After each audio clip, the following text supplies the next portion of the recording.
And I'm going to plead that with all the calmness in your soul, I want you to drive attention into this moment. So, if you can drop your notes, there's really nothing to jot.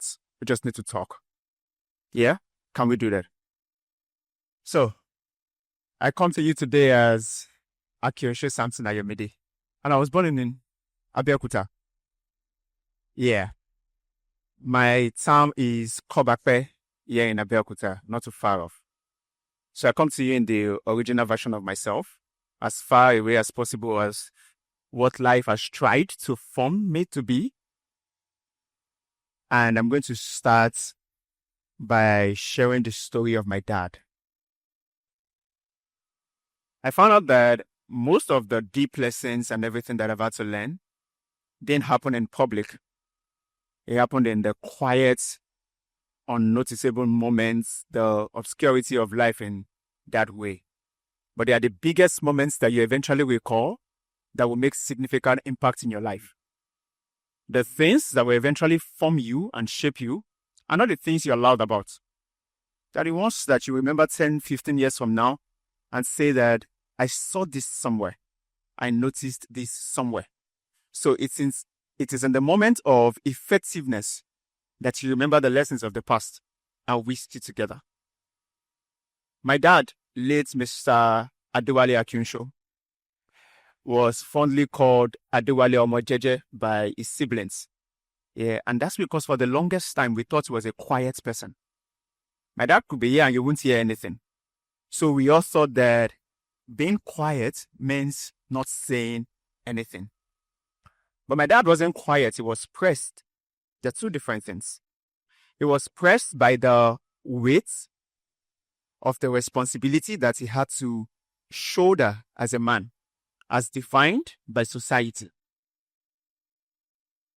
He would come from work, sit in the designated chair we have in the living room, where, of course, if you have that kind of dad, you dare not sit in that chair. It's that chair.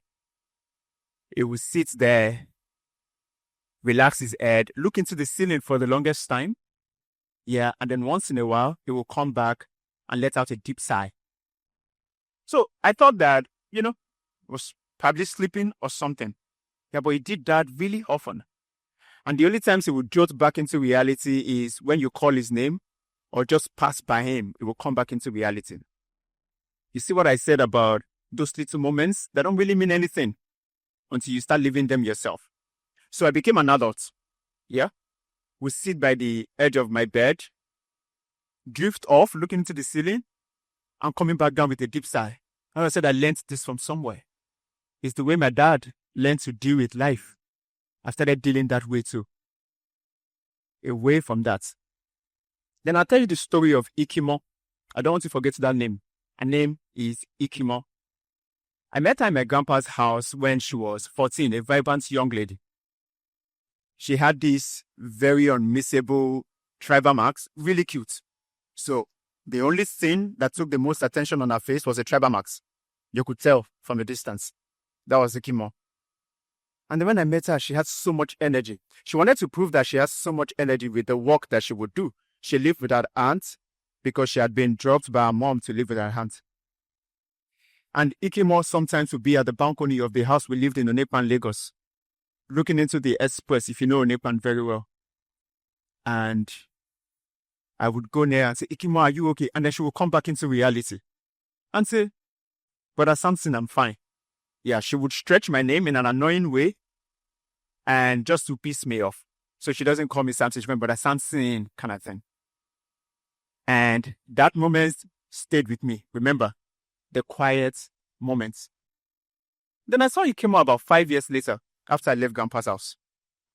And remember, she was 14. And then when I saw her, something had changed really roughly about her. I said, Ikimo, how are you? I said, Brother Samson, in the past 5 years, I've had 2 children. Oh, I was taken aback. I was pissed, not at her, but I was trying to imagine the life that has led to Ikimo. You're not even 20. How do you have 2? And in the moment of trying to question her, you remember what she did at the balcony? She would take attention away from herself. And she said that, don't worry about me. How is Grandpa? How is your mom? How is work? And then I let that go. And then about a year after, my sister, Titi, called and said that Ikimo died trying to give birth to a third child. Ikimo. And there are many people like that. Yeah. I'll give you one more story.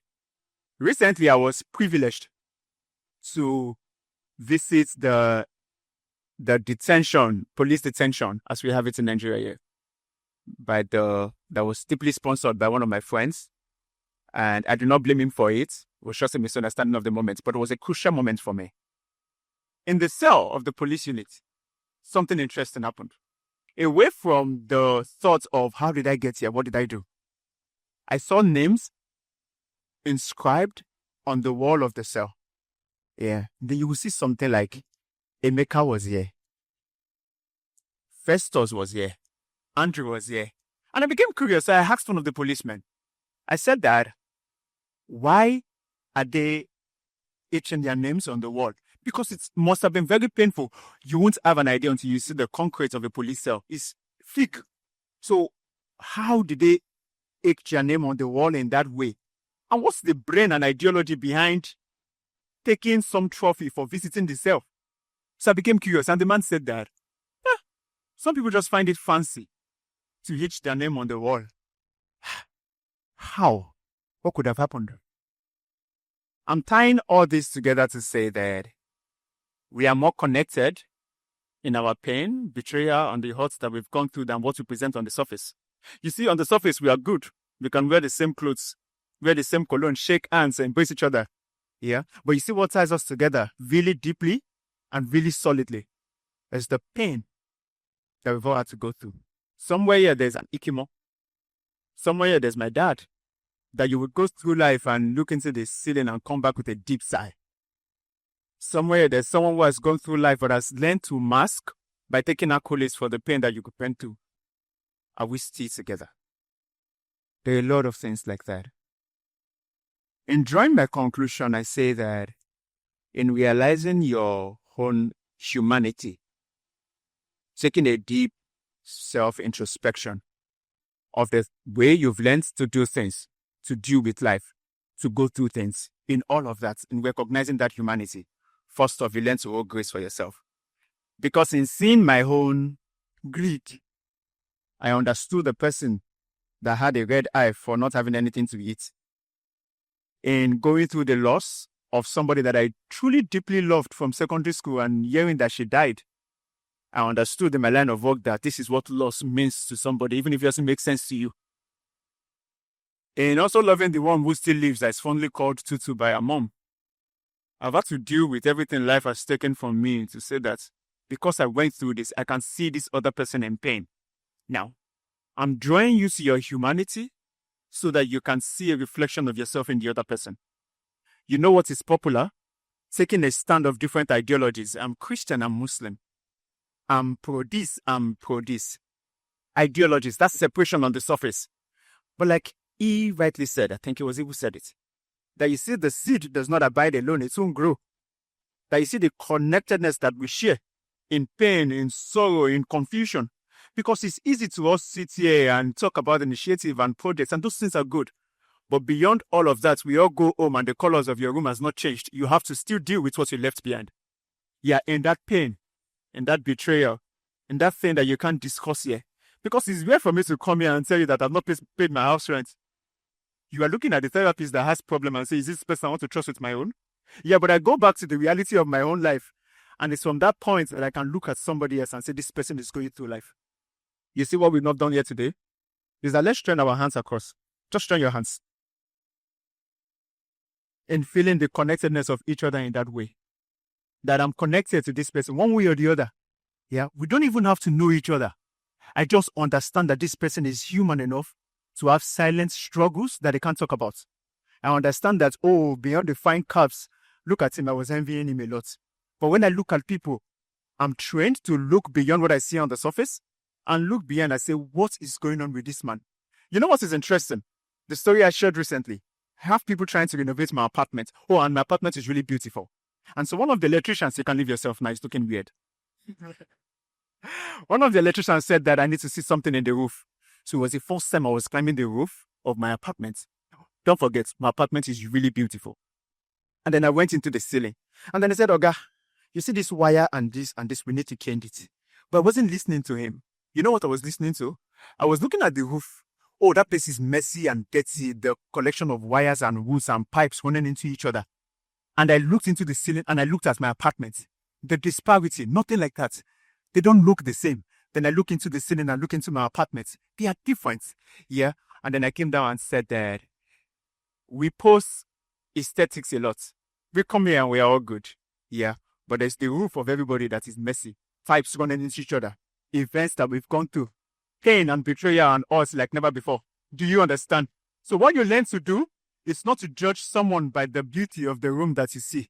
And then say to this person, there are pipes and woods and everything running in the roof. When you realize that, you hold grace not just for yourself. You hold it for the other person. See, I title all of this, Stitching Humanity. The whole idea of stitching is you introduce a new thread into something that is torn. Do you understand? And you just run it into each other. You see, sometimes you are the thread. Sometimes it's the one that needs patching. See, sometimes he is the thread. Sometimes you need patching. But you see, what needs to come together is realizing that as a thread, I don't stand alone. I can patch this person. So be when you leave this place today and you ask somebody, how are you? Not let it be on the surface. Be genuinely interested. How are you? How are you so deep enough to know that this person is human? I ask all of my clients. I always throw them off, but I say that, how has the year been? And then you see them go through, the way we like to do as humans. Oh, everything is good. I'm working on this, I'm working on that. And you see, it's like we've rehearsed what we show in public. Yeah? But then I come down and look at them and then ask a second time, how are you? And then ask a third time. And maybe the fourth time and fifth time. And before I get to the 10th time and you see the clients in shambles, crying, yeah, and then I understand that that's the weakness I can relate to because I've gone through pain, I can help you. Yeah? And that's what we should all do. That sometimes you realize that the privilege that saves you from experiencing what is going through, it's not just what you have, it's what you have been shielded from. Life protected you well enough to not go through the struggle of the other person. Away from that, you will suffer as in that when you want to cast stone to that person that everybody is calling fair judgment on, this person has offended, you remember your own humanity and hold the stone. And be thankful that your own errors didn't make it to public. That's why you can be calling for justice on the other person. Humanity. Are we still together? Recognizing the humanity of each other. Stitching each other up in that way. And that's what I've come to tell you here. Nothing too extra. Just that in realizing your own humanity, the covering that you have for your own errors and mistakes, yeah, you extend the same grace and compassion to the other person. Yeah. I'm not saying that you should condone everything. I'm saying that you start dealing, even in judgment, with a bit of fairness and mercy. At the end of it, this person is human. He will